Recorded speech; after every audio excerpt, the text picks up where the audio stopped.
Question number 52. Mission कर्मयोगीबद्दल अयोग्य विधान ओळखायचे. हा एक नागरी सेवा क्षमता निर्मितीचा नवीन राष्ट्रीय आराखडा आहे. The new national architecture for civil services capacity building. बरोबर आहे. याद्वारे नियम आधारित प्रशिक्षणाकडून भूमिका आधारित प्रशिक्षणाकडे लक्ष केंद्रित केले जाणार आहे. म्हणजेच to shift focus from rule based training to role based. Okay, rule बेस्डवरून रोल बेस्डवर ते शिफ्ट करणार आहेत. आय गॉट मिशन कर्मयोगी या ऑनलाईन व्यासपीठाद्वारे हा कार्यक्रम उपलब्ध करून दिला जाईल. आता इथं काय केलं त्यांनी, आय गॉट जे आहे ना तिथं काय पाहिजे, ॲक्च्युली मिशन नाही आहे इथं, फक्त आय गॉट कर्मयोगी आहे. सो फक्त एक शब्द एक्स्ट्रा टाकला, त्याच्यामुळे स्टेटमेंट रॉंग होतं आहे. The program will be delivered by setting up training platform named I got mission Karmayogi. Mission नाही पाहिजे, आय गॉट कर्मयोगी. हे बघा असं येते. आय गॉटचा लॉंग फॉर्म आहे की बाबा integrated government online training. So mission शब्द नाही त्याच्यामध्ये, लक्षात ठेवा. प्रधानमंत्री यांच्या अध्यक्षतेखालील सार्वजनिक मनुष्यबळ परिषदेद्वारे याचे संपूर्ण निरीक्षण केले जाईल. A public human resource council under prime minister would oversee the entire capacity building exercise. So उत्तर आहे 3. 53. ख्रिस्तोफर हुड यांनी तयार केलेल्या टॉप डाऊन प्रतिमानात त्यांनी परिपूर्ण धोरण अंमलबजावणीसाठी काही अटी निर्धारित केल्या आहेत. याबाबतीत अयोग्य विधान कोणते? निकषांची इंग्लिशमध्ये जर म्हणलं तर काय क्वेश्चन आहे की बाबा Christopher Hood delivered a top down model. त्यांनी काय केलं, टॉप डाऊन मॉडेल सांगितलं क्रिस्टोफर हुड यांनी. In which he set out some conditions. त्यांनी काही कंडिशन सांगितल्या, काय कशासाठी, फॉर परफेक्ट इम्प्लिमेंटेशन पॉलिसी. जर तुम्हाला एखादी पॉलिसी नवीन आणली तुम्ही पॉलिसी आणि तुम्हाला ते इम्प्लिमेंट करायचे, फॉर एक्झाम्पल आता इंडस्ट्रियल पॉलिसी असेल आपल्या महाराष्ट्राची नवीनवाली, ती तुम्हाला इम्प्लिमेंट करायची. सर मग त्यांनी काही कंडिशन सांगितल्या जाय, तर त्या कंडिशनबद्दल प्रश्न आहे की बाबा which of the following statements is wrong. पहिले की बाबा निकषांची अंमलबजावणी केली जावी आणि उद्दिष्टे दिली जावीत. Norm would be enforce and objectives would be given. So हे बरोबर आहे. वेळेची मर्यादा असेल. ॲक्च्युली आपल्याला वाटतं की पॉलिसीमध्ये आपण म्हणतो ना जसं की बाबा आपलं काय होतं, डबलिंग फार्मर्स इन्कम, की शेतकऱ्यांचं उत्पन्न दुप्पट करा 2022पर्यंत. आपण आपल्या बऱ्यापैकी जे आपल्या मिशन किंवा पॉलिसी असतात त्याच्यामध्ये आपण देतो की बाबा आपल्याला टाईम लिमिट सांगतो. पण ॲक्च्युली क्रिस्टोफर हुडच्या म्हणण्यानुसार त्याच्यामध्ये त्यांनी काय असं सांगितलं नाही. ओके, तो काय असं म्हटला नाही की बाबा वेळेची मर्यादा असायला पाहिजे. मग त्याच्यामुळे हे रॉंग होते. ओके, लक्षात ठेवा. फॅक्च्युअल डेटा इथं डोकं लावण्यास म्हणजे लॉजिक लावण्यासारखं काय नाही आहे. फॅक्च्युअल क्वेश्चन आहे. Time not mention, time limit not mention आहे. लोक त्यांना जे काही सांगितलं जाईल आणि विचारलं जाईल ते करतील. People would do what they are told and what they are asked. ही कंडिशन त्यांनी सांगितले. संस्थेतील युनिट्स दरम्यान आणि युनिट्स अंतर्गत परिपूर्ण संवाद ठेवला जाईल. There should be a perfect communication in the unit and between the units of the organisation. So तुमचं उत्तर आहे इथं 2nd. हा बघा क्रिस्टोफर हुड आहे. त्याच्या पुस्तकाचं नाव पण लक्षात ठेवू शकता, the blame game, spin, bureaucracy and self preservation in government. ब्युरोक्रेसीवर पुस्तक आहे द ब्लेम गेम. 54. खालीलपैकी कोणता विभाग 1985 मध्ये निर्माण करण्यात आलेल्या कार्मिक, सार्वजनिक तक्रारी आणि निवृत्ती वेतन मंत्रालयाचा भाग नाही. Which of the following is not department under ministry of personnel public grievances and pensions created in 1985. So आता हा जो पहिला दिला आहे तोच नाही आहे का, कारण असा काही विभागच एक्झिस्ट करत नाही. त्याचं नाव त्यांनी सांगितलं की department of personal and career training. असं काही विभागच नाही आहे. काय त्याचं नाव आहे एक्झॅक्ट, तर डिपार्टमेंट ऑफ पर्सनल ट्रेनिंग हे नाव बरोबर आहे. इथं त्यांनी जे एक्स्ट्रा शब्द टाकले इथं करिअर हा नाही आहे.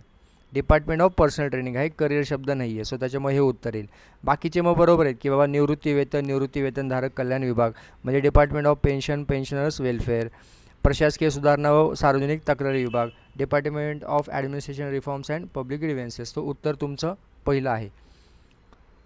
55. खालील विधाने विचारात घ्या. राष्ट्रीय प्रशासन अकादमी म्हणजे लबासनाद्वारा आयोजित केलेला पायाभूत प्रशिक्षण कोर्स हा फक्त अखिल भारतीय सेवेतील नवीन सदस्यांसाठी, ज्यांना प्रशिक्षणार्थी म्हटले जाते त्यांच्यासाठी असतो. म्हणजेच आपण जे म्हणतो IAS IPS वगैरे त्यांच्यासाठी फक्त, म्हणजे ऑल इंडिया सर्व्हिस जर म्हटलं आपण अखिल भारतीय सेवा, मग त्याच्यामध्ये कोण येतं, IAS IPS आणि IFOS म्हणजे फॉरेस्ट सर्व्हिस, हे तिघंच येतात.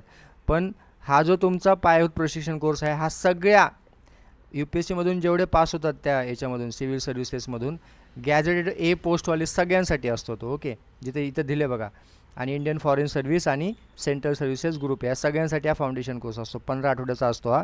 फक्त IAS IPS IFOसाठी नाही येतो, तर सगळ्या क्लास 1साठी आहे UPSCमधल्या. सो त्याच्यामुळे हे स्टेटमेंट रॉंग होईल.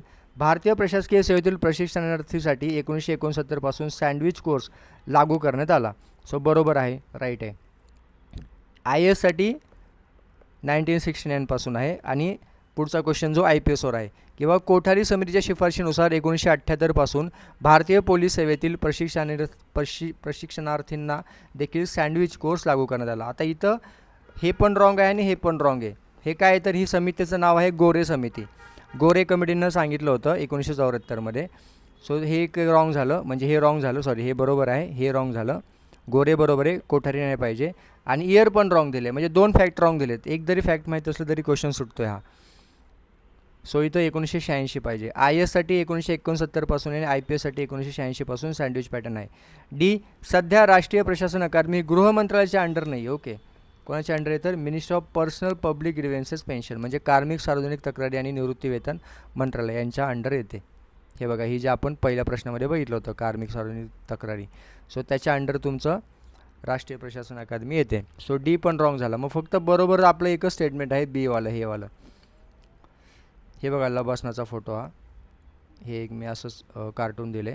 Daily struggle of UPSC aspirant, समजा आपण MPSC ॲस्पिरंट पण बोलू शकतो नाही का. वे टू इथं समजा यशदा लिहिलं आपण, वे टू यशदा, किंवा मग आपलं हे पोलीस अकॅडमी नाशिकची. मग खालचे लोक म्हणजे मोलाचे डिमोटिवेट करतात. ते लोक काय म्हणतात, अरे तू काय नाही करू शकत नाही का, हे लय आवड असते DYSP DC होणं, you can do it, it's very difficult, come back, जाऊ दे सोडून दे, आपलं दुसरं काहीतरी उद्योग करू. ठीक आहे, हे this is a daily struggle of UPSC aspirant, म्हणजे आपलं MPSC ॲस्पिरंट.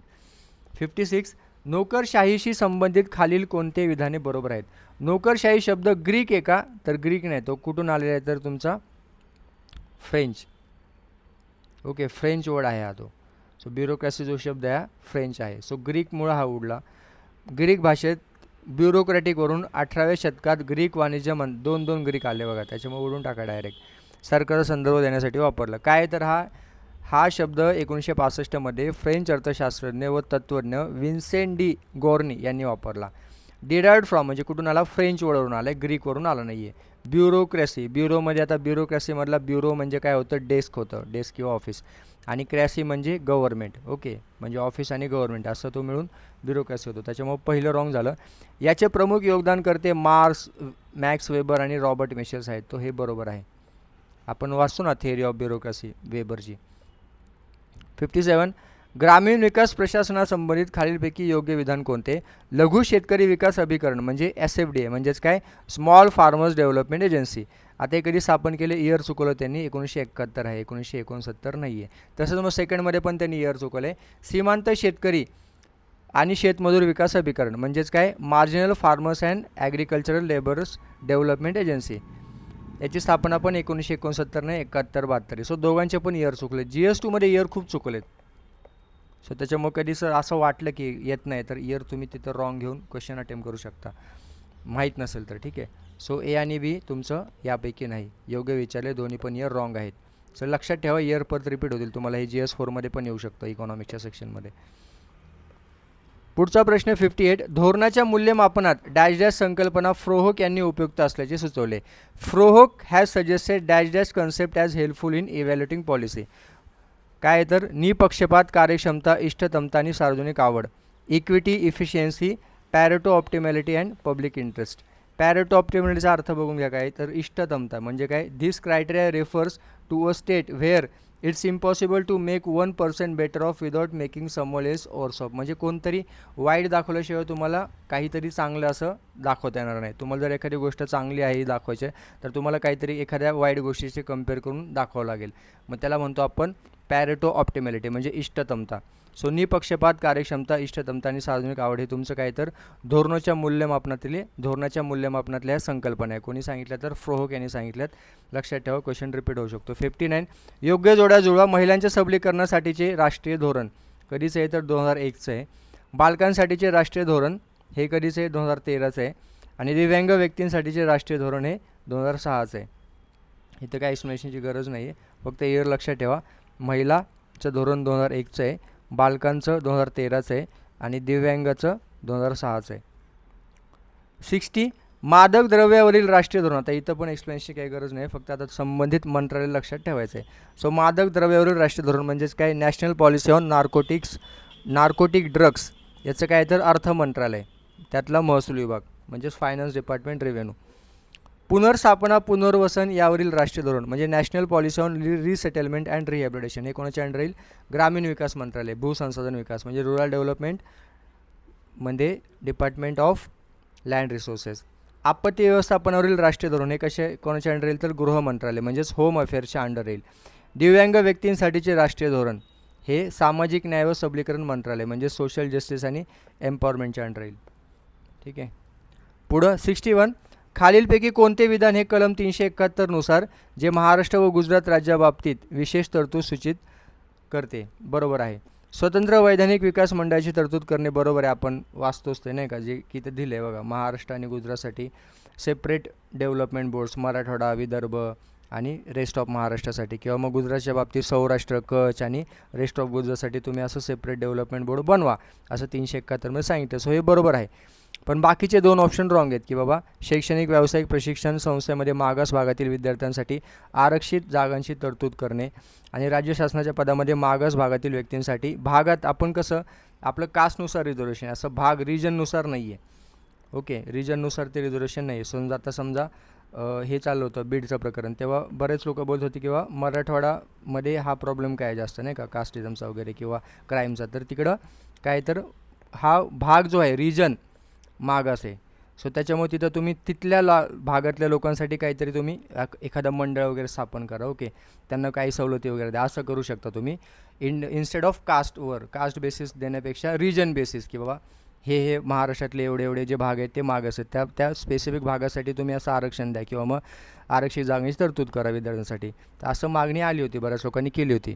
ओके, पण असं अजून काही तरतूद नाही आहे कुठंच जे आपल्या इथं प्रश्नामध्ये दिलं आहे किंवा असं आहे का तर नाही आहे. ओके, सो आता हे बघा article 371 it deals with the states of Maharashtra and Gujarat as per the provision the governor of Maharashtra has special responsibility. राज्यपालाकडे स्पेशल जबाबदारी आहे. काय तर काय जबाबदारी आहे तर पहिले किंवा the establishment of separate development boards हे आपण वाचलं आधीच की बाबा असं तुम्ही करू शकता.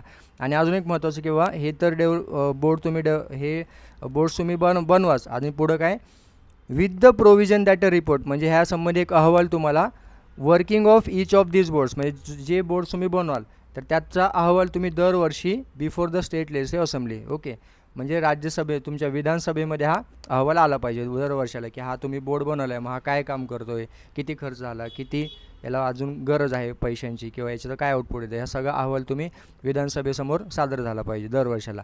सेकंड सांगितलं आहे की बाबा the equitable allocation of funds for developmental expenditure म्हणजे विकासासाठी तुम्ही इक्वल डिस्ट्रीब्युशन करा पैशांचं तुमच्या राज्यामध्ये. त्या जे काय तुमचं आहे राज्य तिकडं महाराष्ट्र असेल किंवा गुजरात असेल. And equitable arrangement providing adequate facility for the technical education तांत्रिक शिक्षण आणि वोकेशनल ट्रेनिंग म्हणजे व्यवसायभिमुख जे ट्रेनिंग असेल. And adequate opportunities for employment in services under the control of state government. तर हे पण प्रोव्हिजन त्याच्यामध्ये म्हणजे ही पण जबाबदारी राज्यपालाचीच असणार आहे असं सांगितलेले कलम 371 मध्ये. 62 खालील विधाने विचारात घ्या. नागपूर करार हा सप्टेंबर 1953 मध्ये झाला. त्याने मराठी भाषिकांचे लगतच्या प्रदेशांचे मिळून महाराष्ट्र राज्य निर्मितीला चालना मिळाली. सो बरोबर आहे 1953 सप्टेंबर नागपूर करार. बी नागपूर करारातील सर्वात प्रमुख कलमानुसार महाराष्ट्र राज्य विधानसभेचे दरवर्षी नागपूर येथे अधिवेशन घेणे आवश्यक आहे. सो हे पण बरोबर आहे. आता झालं होतं बघा अधिवेशन आपलं हिवाळी अधिवेशन नागपूरला. मुख्यमंत्री वाय.बी. चव्हाण म्हणजे यशवंतराव चव्हाण यांच्या नेतृत्वाखाली द्विभाषिक मुंबई राज्याची स्थापना 1 मे 1956 रोजी झाली. सो आता इथं काय केलं त्यांनी महिना चेंज केलेला आहे. मे नाही तर काय पाहिजे नोव्हेंबर. बाकी सगळं एक बरोबर आहे 1956 बरोबर आहे. फक्त मंथ त्यांनी रॉंग केले नोव्हेंबर पाहिजे. सो 1 नोव्हेंबर 1956 आहे. सो सी रॉंग झालं. हे सगळं बरोबर आहे फक्त इथं महिना रॉंग केलेला आहे. इथे काय केलं तर इथं सगळं बरोबर आहे. ही तारीख बरोबर आहे, लोकेशन बरोबर आहे. फक्त इथं काय केलं त्यांनी माणसाचं नाव बदललं. एस एम जोशी नाही तर कोण पाहिजे केशवराव जेधे. केशवराव जेधे यांच्या अध्यक्षतेखाली भरलेल्या विविध पक्षांच्या बैठकीत पुणे आता ही डेट पण विचारतात तुम्हाला प्रश्नामध्ये म्हणजे खाली ऑप्शनमध्ये डेट देतात 4 डेट्स. सो 6 फेब्रुवारी 1956 इव्हन हे लोकेशन पण विचारतात खाली 4 लोकेशन देतात. सो पुणे 6 फेब्रुवारी 1956 कोणी इथं केशवराव जेधे काय स्थापन केले संयुक्त महाराष्ट्र समिती. सो हा डी रॉंग झाला, सी रॉंग झाला. तुमचं उत्तर आहे ए आणि बी. 62 झालं. 63 खालीलपैकी कोणते विधान चुकीचे आहे. राष्ट्रपती जसा संघराज्याचा घटनात्मक प्रमुख आहे तसा राज्यपाल हा त्याच्या राज्याचा घटनात्मक प्रमुख आहे. सो बरोबर आहे. राज्यपाल हा केंद्रातील राष्ट्रपतीप्रमाणेच नामधारी प्रमुखाची प्रतिकृती आहे. बरोबर आहे. थर्ड, भारताच्या राष्ट्रपतीप्रमाणेच राज्यपालाचे विवेकाधीन अधिकार क्षेत्र स्पष्टपणे शब्दांकित. आता हे बरोबर आहे की राज्यपालाचे विवेकाधीन अधिकार क्षेत्र स्पष्टपणे शब्दांकित केले राज्यघटनेत, पण राष्ट्रपतीप्रमाणे नाही. ॲक्च्युली राष्ट्रपतीचं तसं केलं नाही आहे. ओके, तसं स्पष्ट क्लिअरिटी त्यांनी एकदम क्लिअर सांगितलं राज्यपालाच्या विवेकाधीन क्षेत्राबद्दल, पण राष्ट्रपतीच्या बाबतीत नाही सांगितलं. ओके, सिच्युएशनल डिस्क्रिप्शन आहे त्याला, पण असं एकदम क्लिअर राज्यपालासारखं नाही आहे त्याच्याकडं विवेकाधीन अधिकार. त्याच्यामुळं ही तर रॉंग होतो तुमचा स्टेटमेंट जे आहे, एवढा भाग रॉंग होतो. त्याच्यामुळे हे उत्तर राज्यपालाचे स्पष्ट शब्दांकित केले आहेत पण राष्ट्रपतींचे नाही. सो हे उत्तर आलं तुमचं चुकीचं विचारलं आहे. डिस्क्रिप्शनचे पॉवर्स बघा, आर्टिकल 200 सांगितलं आहे तुमच्या याच्याबद्दल रिझर्वेशन ऑफ म्हणजे राज्यपालाचेच ह्या सगळ्या डिस्क्रिप्शनचे पॉवर्स, किंवा त्याला वाटलं तर तो राष्ट्रपतीसाठी ते राखीव ठेवेल, ते विधेयक त्याच्याकडे जे येईल कलम 200 याच्यावर आपल्याला प्रीला पण क्वेश्चन विचारत article 200 356 imposition of present rule, त्याला जर वाटलं तर सांगू शकतो. Appointment of CM when no party has attained clear majority, कोणाला क्लिअर मेजॉरिटी नाही तेव्हा त्याला डिस्क्रिप्शन आहे, विवेकाधीन अधिकार आहे किंवा कोण सत्ता स्थापन करणार. Article 163 what amounts to description is also governor description, म्हणजे कोणती गोष्ट विवेकाधीनच्या अधिकारामध्ये येईल याचा अविवेकाधीन अधिकार पण राज्यपालाला आहे. तर हे पण लक्षात ठेवा. 200, 356, 163. 64 चुकीचे विधान ओळखा. उपमुख्यमंत्रीपद हे घटनात्मक नाही. बरोबर आहे, कॉन्स्टिट्यूशनमध्ये कुठं मेन्शन नाही असं उपमुख्यमंत्रीपद. अग्रक्रम तालिकेत उपमुख्यमंत्रीपद राज्यसभेचे उपाध्यक्ष यांचे स्थान बरोबरीचे आहे. सर हे पण बरोबर आहे. एखाद्या राज्यात एकापेक्षा अधिक उपमुख्यमंत्री असू शकतात पण 5पेक्षा नाही. आता कुठं ते तेलंगणाला कुठंतरी 5 डेप्युटी CM केले होते त्याच्यामुळे प्रश्न विचारला आहे. सो असं काही आपल्याला काही लिमिट नाही वगैरे, तुम्ही ठेवू शकता जास्त, 5पेक्षा पण जास्त ठेवू शकता. त्याच्यामुळे हे स्टेटमेंट रॉंग झालं. 65 जेव्हा एखादी व्यक्ती एकापेक्षा अधिक राज्याचे राज्यपाल म्हणून कार्य करते तेव्हा त्याचे वेतन काय तर राष्ट्रपतीद्वारे संबंधित राज्यामध्ये वाटून दिले जाते. आता ही अमेंडमेंट पण लक्षात ठेवा. 7व्या अमेंडमेंटनुसार हे आहे प्रोव्हिजन. द 7th अमेंडमेंट 1956ची इयर पण लक्षात ठेवा. Which was related to the reorganisation of states is what enabled this provision. Okay, म्हणजे ही प्रोव्हिजन जी आली किंवा एकापेक्षा जास्त राज्यांसाठी राज्यपाल, एकच राज्यपाल असेल 2 राज्यासाठी किंवा 3 राज्यांसाठी, तर 7व्या घटनादुरुस्तीने आलेलं आहे. आणि हे जे किंवा इन्व्हॉल्वमेंट्स अँड अलाउन्सेस की बाबा when the same person is appointed as a governor of 2 or more states the emoluments and allowances payable to them is shared by states. Okay, त्या राज्यामध्ये विभागलं जाणार, पण कसं ते प्रपोर्शन कोण ठरवेल? राष्ट्रपती ठरवेल, किंवा तुम्ही एवढं द्या हे एवढं देतील असं. 66 मुख्य सचिवाबाबत खालीलपैकी दरवर्षी क्वेश्चन असतो 100% मुख्य सचिवावर. मुख्य सचिवाबाबत खालील विधाने विचारात घ्या. मुख्य सचिव पद हे 1799 लॉर्ड वेलेस्ली यांनी निर्माण केले. बरोबर आहे का? बरोबर आहे. इतर सचिवांच्या तुलनेत त्याचे पद समानातील पहिला यापेक्षा मोठे आहे. सर बरोबर आहे. 2004 PC होटा समितीच्या शिफारशीनुसार मुख्य सचिवाचे पद हे प्रमाणित करण्यात आले. आता इथं इयर पण रॉंग आहे. हे जे प्रमाणित केले कधी रॉंग केले? 1973ला. ओके, आणि होटा समितीने सांगितलं. ओके, होटा समिती जी होती तुमची सिव्हिल सर्व्हिसेस रिफॉर्म्स संबंधी होती 2004ची आहेत, हे बरोबर आहे, पण हे याच्या संबंधी त्यांनी नाही येते. ओके ओके, म्हणजे त्यांनी काय असं प्रमाणित करा वगैरे असं काय सांगितलं नव्हतं, त्याच्यामुळं हे स्टेटमेंट रॉंग होते. इथं होटा समितीचा काही संबंध नाही आहे. ठीक आहे, हे प्रमाणित झाले बरोबर आहे. 1973लाच प्रमाणित झाले. आधीच ही समिती याच्या आधीच प्रमाणित झालेलं आहे, ते 2004च्या आधीच झालेलं आहे 1973मध्ये. सो उत्तर तुमचं ही सी चुकीचे, ए आणि बी बरोबर. 67 खालील विधाने विचारात घ्या. राज्यघटनेच्या कलम 342नुसार अँग्लो इंडियन कोण आहे त्याची व्याख्या दिलेली आहे.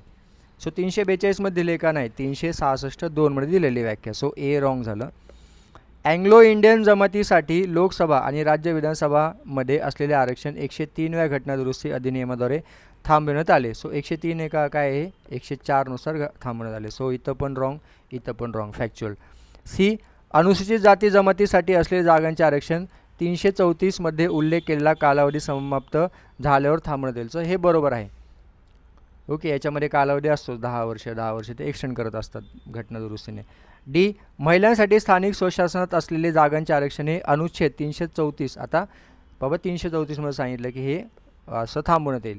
सो असं काही सांगितलं नाही. ओके, महिलांच्या आरक्षणाबद्दल असं काही सांगितलंच नाही. ओके, ते परमनंट आहे तुमचं. There is no provision in constitution or any act that says that the reservation of seats for women in local self government will cease to exist after a certain period. असं काही सांगितलंच नाही. जसं SC STचं आरक्षण जे आहे ते 10-10 वर्षांनी थांबतं नाही का, मग ते 10-10 वर्षांनी अमेंडमेंटने घटना दुरुस्तीने ते रिन्यू करतात 10-10 वर्षाला. पण तसं जे महिलांचं आरक्षण जे आहे आपलं 1/3 रिझर्वेशन लोकल सेल्फ बॉडीमध्ये पंचायत किंवा म्युन्सिपाल्टीमध्ये, त्याचं काय असं काय 10-10 वर्ष काय सांगितलंच नाही. ओके, ते आपलं कायमचंच झालेलं आहे 1/3 रिझर्वेशन. आणि इवन आत्ता जे लोकसभा विधानसभामध्ये जे आरक्षण येणार आहे आपलं महिलांना 1/3, त्याचं पण त्यांनी 15 वर्षासाठी सांगितलं आहे. ओके, ते पण लक्षात ठेवा, 15 इयर्स सांगितलं त्यांनी. ओके, सो त्याच्यामुळे ती पण फॅक्ट महत्त्वाची आहे. जर लोकसभा विधानसभा म्हटलं तर 15 वर्ष सांगितले त्यांनी. आपल्या स्थानिक स्वराज्य संस्थांमध्ये नो लिमिट आहे आणि SC STसाठी 10-10 वर्ष आहे. ठीक आहे.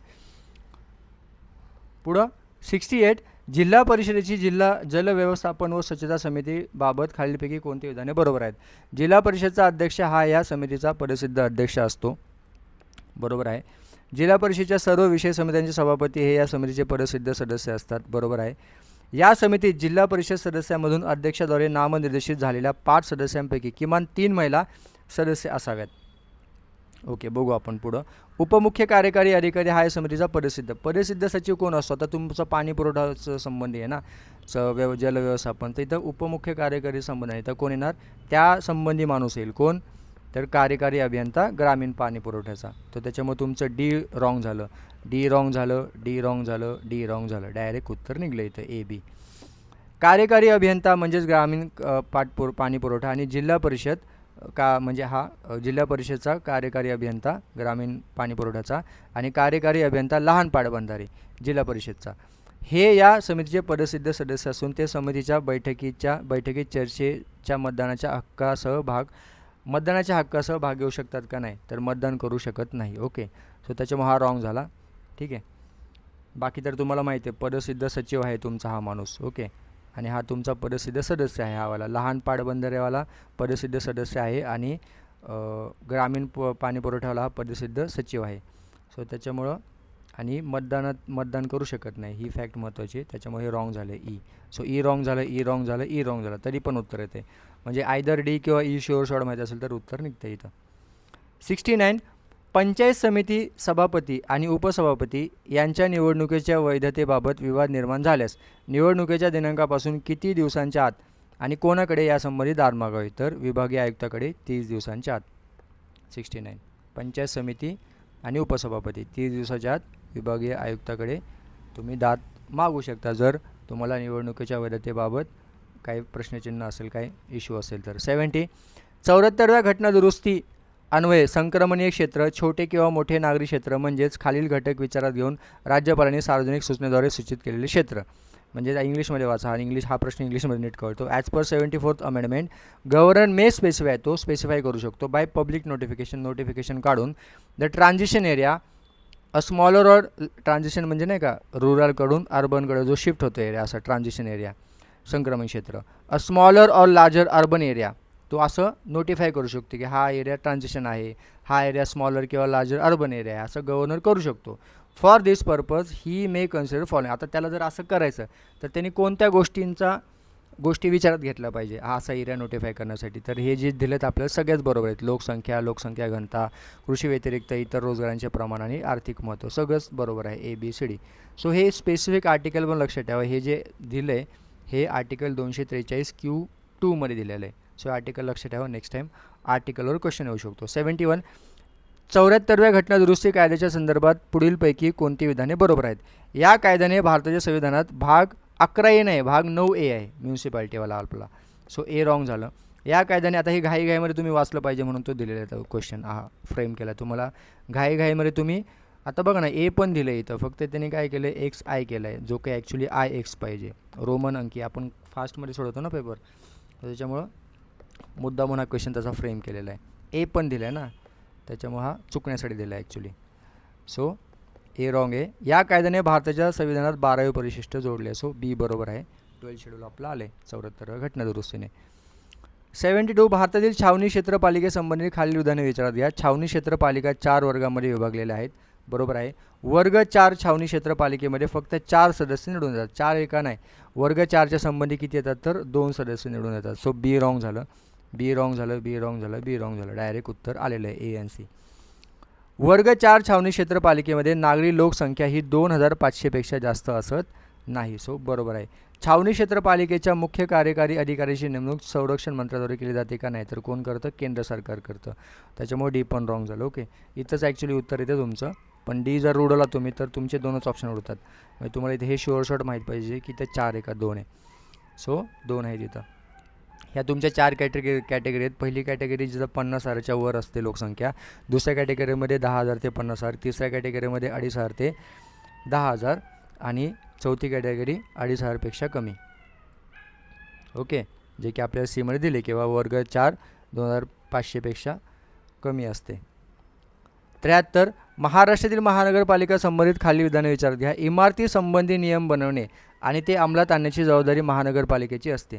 सो बरोबर आहे. महानगरपालिकेने घेतलेला कोणताही निर्णय राज्य शासन फिरू शकत नाही. ॲक्च्युली राज्य शासन फिरू शकतं जर त्यांना असं लिगली रॉंग वाटलं तर. If the government has specific legal authority to do so or the corporations action are deemed illegal or against public interest. Okay, public इंटरेस्टच्या विरोधात जर त्यांना असं वाटलं किंवा इलिगल वाटलं तर मग ते तो निर्णय फिरू शकतात. राज्य शासन ऑब्व्हियसली महानगरपालिकेपेक्षा पॉवरफुल आहे. सो ए बरोबर आहे फक्त इथं. बाकीचं आपण नेक्स्ट व्हिडिओमध्ये घेऊ.